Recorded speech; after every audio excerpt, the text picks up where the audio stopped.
Death, Sex, and Money is supported by Squarespace, the all-in-one platform that helps you build your ideal online presence. Head to squarespace.com for a free trial, and when you're ready to launch, go to squarespace.com/DSM and enter code DSM to save 10% off your first purchase of a website or domain. Death, Sex, and Money is supported by The Zebra. Prices are going up everywhere, including insurance. The Zebra can help you by comparing car and home quotes from every major insurance company side by side in just minutes. Get your free quote today at thezebra.com/DSM.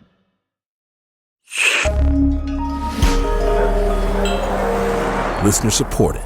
WNYC Studios. Hey, this is Anna. A note about this episode. We first put it out in 2016. After we set up recording equipment in a Planned Parenthood clinic in Brooklyn and asked people, what brought you in today? You'll notice a lot of the Planned Parenthood patients we talked to were there for basic reproductive health care, not abortions. Since we put out this episode, there's been a big change in how Planned Parenthood pays for that care. The Trump administration banned clinics from receiving Title X federal funding, money that covers things like STI treatment, cancer screenings, and contraception for low-income patients, if those clinics also provide abortions or referrals for abortions, with a few narrow exceptions. In response, Planned Parenthood stopped taking those federal funds altogether. Roe v. Wade was decided 47 years ago this month, and Americans remain evenly split on abortion rights. In a 2018 Gallup survey, 48% of Americans identified as pro-choice, 48% as pro-life. How that divide on abortion plays out in our politics has become familiar and predictable. Behind that public debate, though, are private stories that we hear a lot less frequently. Here again are some of them from Planned Parenthood patients that we met at that clinic in Brooklyn. Usually when you press the number 6 on the elevator, you get, the side eye from people. Planned Parenthood equals abortion, baby killers. I don't know what people think goes on in here. This is Death, Sex, and Money. We need to be defunding Planned Parenthood, not only state by state, but I think across the country. The show from WNYC about the things we think about a lot. It's really an attack against a woman's right to choose. And need to talk about more. They do some very good work, cervical cancer, lots of women's health issues. I'm Anna Sale. The clinic's in a nondescript old office building in downtown Brooklyn. Next to a drugstore, a Starbucks is across the street. You enter a dusty lobby, go up 6 floors in a small elevator, and arrive at the Brooklyn Planned Parenthood Clinic. This is what Planned Parenthood? There's almost like the airport security that you have to walk through. This man is here for an STD test after a partner tested positive for chlamydia. He asked us not to use his name. Put your metal objects and anything in your pockets in the tray, and then walk through. I didn't necessarily expect it. But as soon as I saw it, I was like, oh yeah, that's right, that makes sense. Particularly after a gunman entered a Planned Parenthood in Colorado last year. He killed 3 people and injured several more. After security, the waiting room in Brooklyn looks like a typical doctor's office. Depending on the time of day, the lobby's chairs can get packed with patients. I think I might be the oldest person in that room. And how old are you, if you don't mind? 52. 52. And still sexually active. Yeah, you should. Yeah. And still making dumb mistakes. That's probably the worst part of it. Over a number of days last winter and spring, we collected interviews at this Planned Parenthood clinic in Brooklyn. It's one of 5 in New York City and one of more than 600 clinics nationwide. What happens inside Planned Parenthood clinics has long been at the center of a raging political debate in the U.S., and recently the scrutiny has been particularly fierce. Federal funding for Planned Parenthood has nearly caused 2 government shutdowns, and about a dozen states have cut Medicaid funding for Planned Parenthood in the past year. But for as loud as the debate about Planned Parenthood has gotten, we don't often hear from patients who use their services. So we wanted to collect some of their stories. I interviewed people who volunteered to talk with me while they waited for their appointments at this Brooklyn clinic. I talked to some staff members, too. The patients came in for a number of reasons: STD checks, annual exams, birth control pills. No one was seeking an abortion on the day I talked to them. But for the people I met, abortion was often an important part of their history with Planned Parenthood. I've been coming here basically my whole adult sexual life since I was 16, and now I'm 38. This patient asked for me to call her Treasure. She didn't want to use her real name. She came in for a pap smear and a checkup. Treasure grew up in Brooklyn. She still lives here. Her mom had her when she was 15, and her dad was incarcerated when she was growing up. Treasure says Planned Parenthood is where she learned about sex.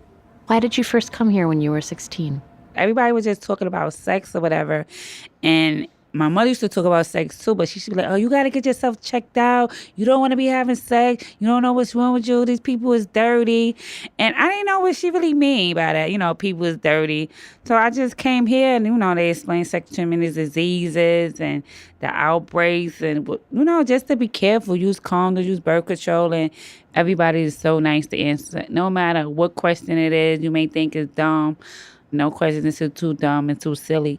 Were you sexually active when you first came here at 16? Yeah, I'm not gonna lie. I was having sex. One boyfriend and that's it. Have you ever been pregnant? Yes, I have. Yes, I have. Do you have kids, or did you choose not to have kids? I always chose abortion. I always chose abortion because I always felt I wasn't ready. I never really had a stable partner until now. It's just hard to have kids in New York and you're a single woman. And how old were you when you had your first abortion? I think I was 19. To this day, I still think about the kids I aborted. And it hurts me, but I knew I wasn't in a place to take care of them. Through her mid-20s, Treasure didn't regularly use contraception. After her first abortion at Planned Parenthood, Treasure had a second abortion, then a third and a fourth, one in a hospital and two at another women's health clinic. When you're young, sometimes, like they say, young, dumb, full of cum. So you just like, oh my God, it's not going to happen to me. I didn't use condoms. I was having all these abortions. I started like losing a piece of me, and I didn't want that to happen. I didn't want to keep having no abortions. I didn't want to keep just killing babies. I felt like we're not going to do this. And that's when I really got grounded with Planned Parenthood, because I said, you know, please help me. I'm having all these abortions and I don't want to keep having them, you know. And that's when a counselor spoke to me and she was like, you know what, we have different things. So that's when I started trying to depot, and that's when I started just coming in every 3 months, getting my shots done. And it was like, it was cool. It was cool. You know, I felt like I was on the right track with handling my life. Like, I'm going to have a kid when I'm ready. Are you on contraception now? No, I'm not. Are you trying to have a kid? Are you trying to get pregnant? I'm finally trying to have a kid. Finally, congratulations to me. I'm finally trying to have a kid. Finally, after all these years, I feel like I'm in a place, you know. I finished school. I have a nice job. I feel like I could take care. I'm not going to be the bestest parent. I'm not rich, but I'm going to make sure they eat it. And, you know, have a roof over their head and give them lots and lots of love.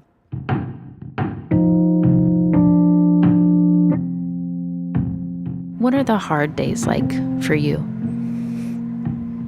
The hard days are, I guess, if I see patients that really seem to be stuck in their lives and making unfortunate decisions for themselves and they're unhappy. What do you mean by that?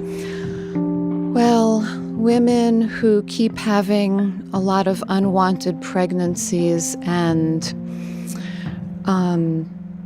seem to not really think ahead about protecting themselves from it. Or maybe they're in relationships with men who might even force them to do things, but the patient isn't telling me those things. Helene Gross is a midwife and nurse practitioner at this Planned Parenthood clinic. She graduated high school in 1973, the same year as Roe v. Wade. She's worked here for more than 10 years. Have you been a patient at Planned Parenthood? I haven't been a patient at Planned Parenthood, but I have terminated a pregnancy a long time ago, and I have no regrets. Do you feel comfortable telling me about that? Sure. It was in the mid-'80s, and I remember feeling nauseous when Live Aid was on. Oh. And I actually remember when I got the results of the pregnancy test because it felt like somebody slapped me in the face. I was just so shocked because I think because I had never been pregnant before and it just sort of didn't seem possible. And I just knew I didn't want children. I went to my regular gynecologist and I had the termination there. How do you remember feeling afterward? Relieved. Relieved and tired. Do you tell your patients that you've had an abortion? Sometimes I do when it seems to fit the situation. I guess especially if I feel like I want them to know that I'm not judging them. Over and over again, patients told me that coming to this clinic felt different than other doctors' offices, more comfortable, less judgmental. But still, when you walk through the door, everyone turns and looks at you, which is fine. But people are like, what are you in for? I met Sarah at this clinic as she waited for her appointment for an annual exam. Everyone's like, are you knocked up? Have you ever been pregnant? I have, yeah. Do you have any children? Nope. Sarah's 32, and she told me she's had 2 abortions. Her second was 3 years ago at Planned Parenthood. Her first was at another clinic in New York.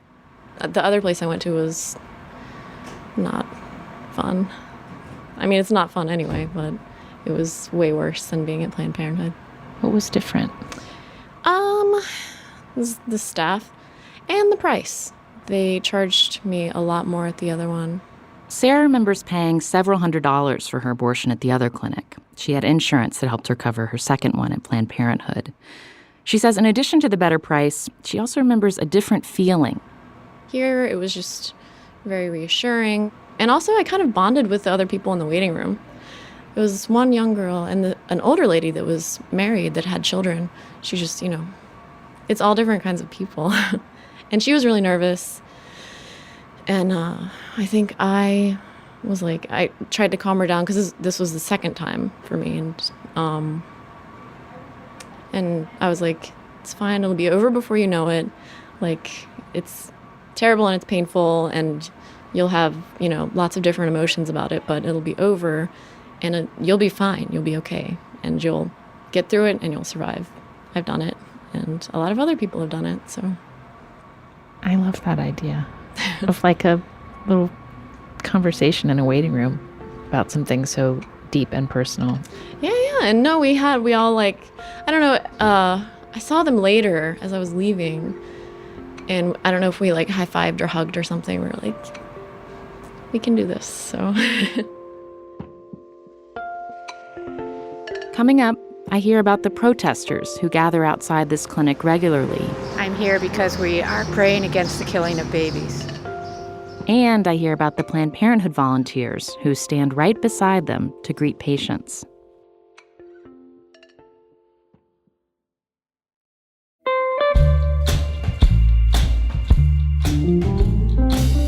Last week, inspired by writer Saeed Jones and his mom Carol, we asked you to send us your New Year's determinations. You told us about the concrete things you want to make happen in 2020.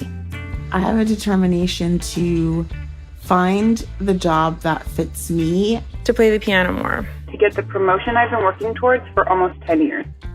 And it's not just the things you want to do, it's how you want to do them. I will not negotiate with my negative thoughts anymore. I will remember my worth in relationships, in my time, in what I want to do in life. I recently learned how to make cheesecake, and it was a lot easier than I thought. So I thought, well, probably there's a lot of things that I've been wanting to do that are easier than I thought. So I have dubbed the year 2020 the year of being curious, and I'm going to try new things. One new thing we are determined to do as a team in 2020, give you even more death, sex, and money. You may have noticed that in the last few months, we've been putting more episodes into our feed, almost twice as many as we used to. Most of those extra episodes are brand new, but we're also sharing some of our favorite shows from the archives with you, like this one. It gives us a chance to introduce them to people who just started listening to the show. Plus, we love hearing them again, too.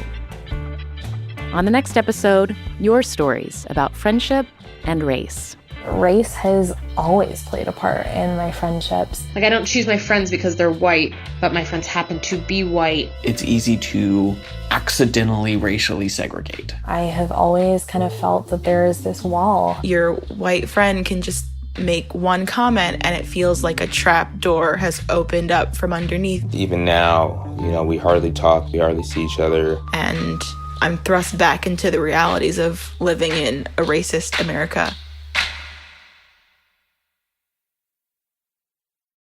Death, Sex, and Money is supported by NerdWallet. When was the last time you paused to dream big? Like really big?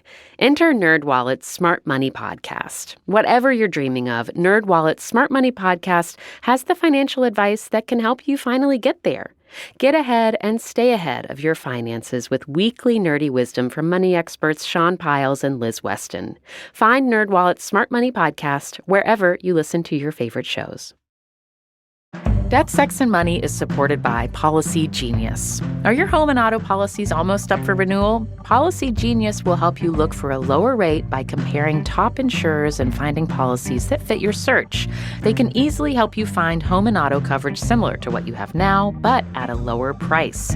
Policy Genius is your one-stop shop to find and buy the insurance you need. Head to policygenius.com and answer a few questions. The Policy Genius team can look for ways to save you more money, and if they find a better rate than what you're paying now, they'll switch you over for free. The Policy Genius team works for you, not the insurance companies, so you can trust them to offer unbiased help and advocate for you at every step until you're covered. Policy Genius has saved new customers an average of $350 per year on home insurance. Since 2014, Policy Genius has helped over 30 million people shop for insurance and placed $120 billion in coverage. Head to policygenius.com to get your free home and auto insurance quotes and see how much you could save. WNYC Studios is supported by LinkedIn. Time and place is everything, especially in marketing. But in today's age of 1 million messages per minute and not enough hours in a day, how do you really catch your target audience's attention? Fortunately, there's a simple way. LinkedIn can help you speak to the right people at the right time. With LinkedIn becoming #1 in B2B display advertising in the U.S., you've got a great advantage. Scale your marketing and grow your business with LinkedIn advertising. As a thank you, LinkedIn is offering a $100 credit on your next campaign. Go to linkedin.com/marketing to claim your credit. That's linkedin.com/marketing. This is Death, Sex, and Money from WNYC. I'm Anna Sale. The abortion rate in the United States is declining. Still, about 30% of American women will have an abortion by the time they're 45 years old, according to the Guttmacher Institute. But the stigma surrounding abortion is very real.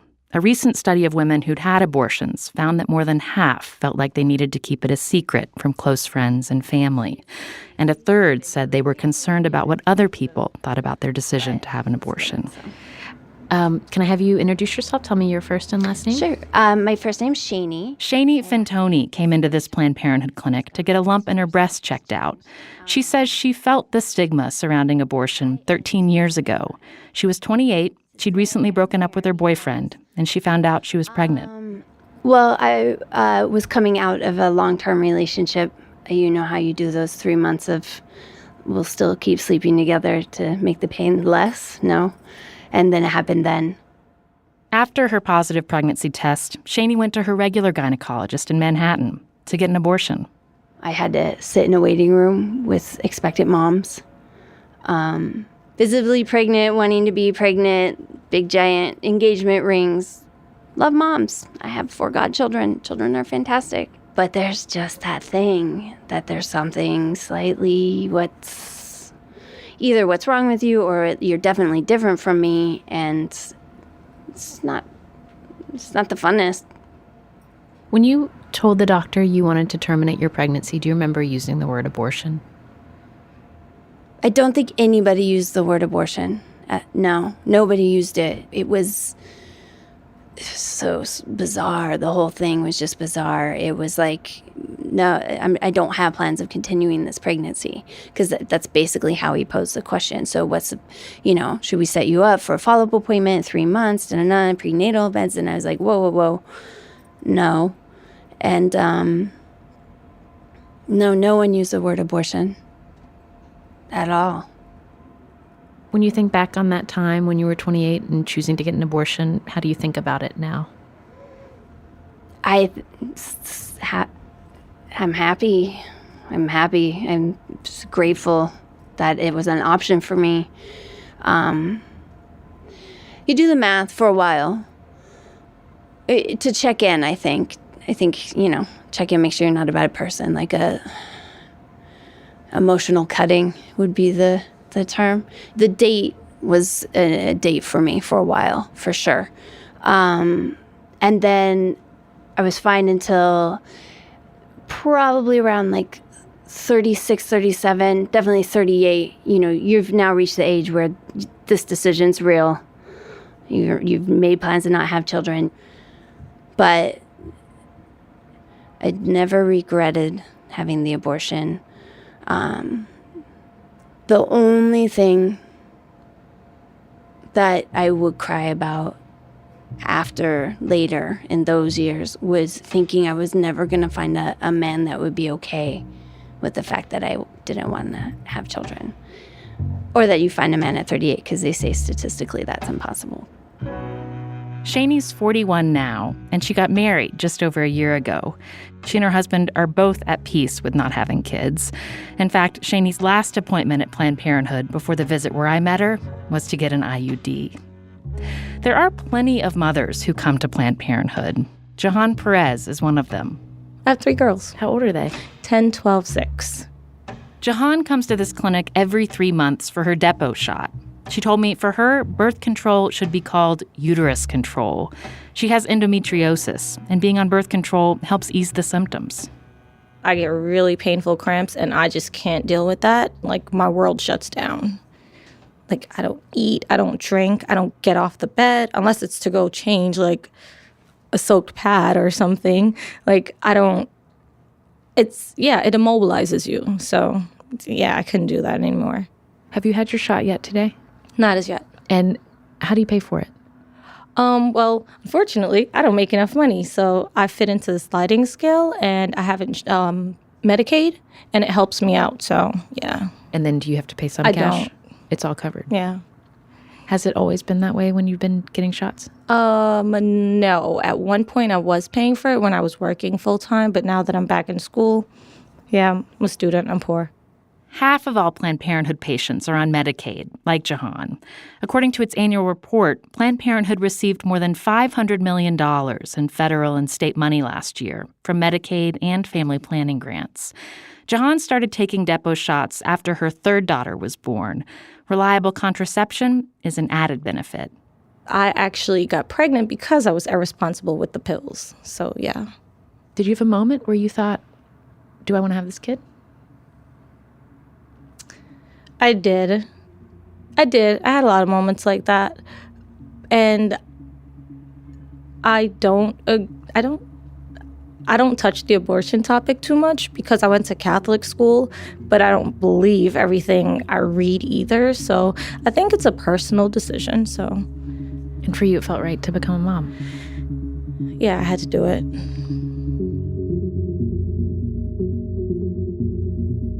At this clinic in Brooklyn, there are regular protesters who oppose abortion. They gather at least once a week, usually on Saturdays, beside the building's entrance on the street.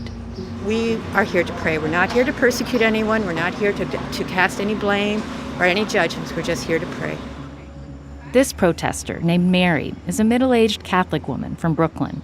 On the day we met her, she stood alongside 2 men. They all held rosary beads. Mary said they recite prayers like the Our Father and Hail Mary as women walk into the clinic. 90 to 95% of the women I see go into this clinic are African American, and I think that's a genocide. I was talking to one black woman who told me, she was in her 40s, she said she and every one of her friends has had an abortion. That to me is a tragedy. That's a major, major tragedy. How many people have we lost because of that? Stationed right beside Mary and her fellow protesters were 2 Planned Parenthood volunteers wearing pink vests. They welcomed patients walking into the building. We are glorified door greeters. We stand outside of the clinic, open door, smile a lot as people come in. I talked with one of these volunteers. Her name is Rhea. This particular group is not. They're better than other protesters. I mean, there was a guy who used to yell sort of racist things as people were coming in the clinic. Like what? Don't let them take your black baby. And if someone is walking up to the building, appears flustered, upset by seeing or hearing the protesters, what do you do? Usually they're confused. I get a lot of confused looks, like, what's going on? Like the squint, like, what's going on? And we just smile at them. We smile and we say, oh, welcome, come on in. We grab the door for them. And I think usually just that initial smile breaks whatever discomfort they're feeling. But I know that sense of discomfort. I've had that personally coming into the clinic for myself. Have you ever had an abortion? I have. At Planned Parenthood. Do you want to tell me about it?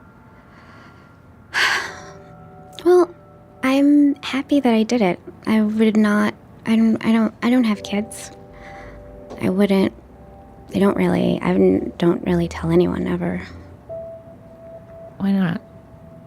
I don't know. I should, because that's stupid. It's really dumb. 1 in 3 women have an abortion.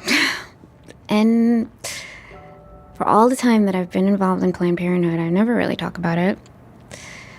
It feels private. It is private. I mean, it's not like I had a root canal. But I don't know. Honestly, mostly because people make you feel bad about it. Like you're a bad person. They make you feel like you did something wrong. Mostly, really the driving reason was because I did not want to be a single mom. My mom is a single mom, and she gave up everything for me.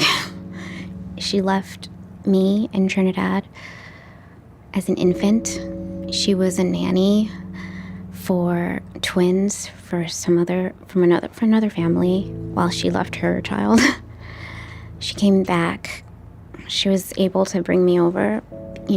That was really hard. I see how hard my mom worked. She sent me to private school all my whole life.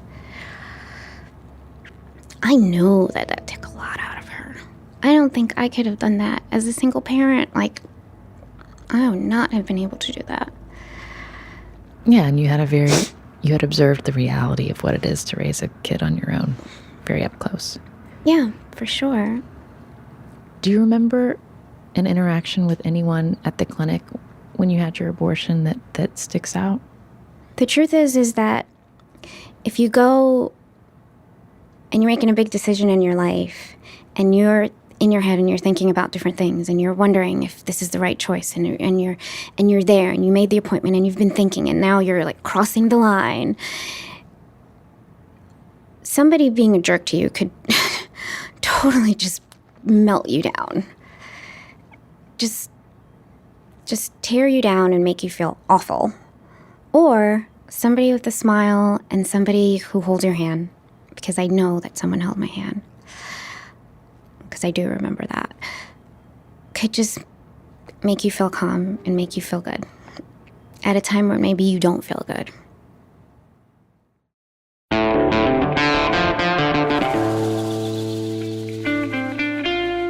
That's a Planned Parenthood patient and volunteer named Rhea. Since I visited the clinic, Shani Fantoni has gotten good news about the lump in her breast. It looks to be a benign cyst, but the doctors where she was referred are still watching it closely. The man in the waiting room got a clean STD test back. I'm glad that I got myself checked out and even happier with the results, he wrote me in an email later. And Treasure says she and her partner are still trying, but she's not pregnant yet.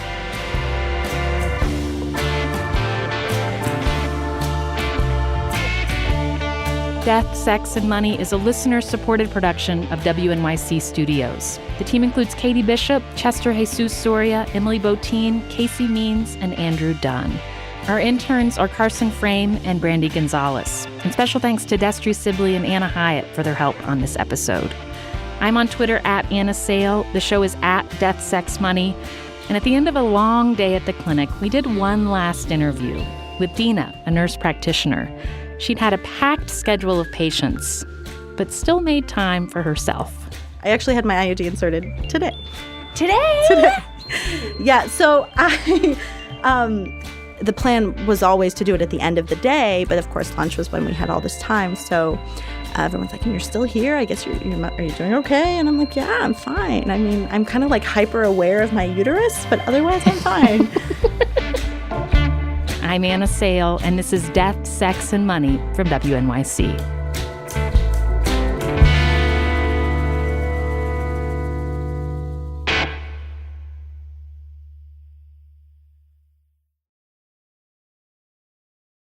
Death, Sex, and Money is supported by Squarespace, the perfect place to build and run your business or display your work. Worried about the logistics that come with publishing your content? With Squarespace, you own all of the content you put on that platform. Plus, all websites are optimized for mobile, and content automatically adjusts so your site looks great on any device. Check out squarespace.com for a free trial, and when you're ready to launch, go to squarespace.com/DSM and enter code DSM to save 10% off your first purchase of a website or domain.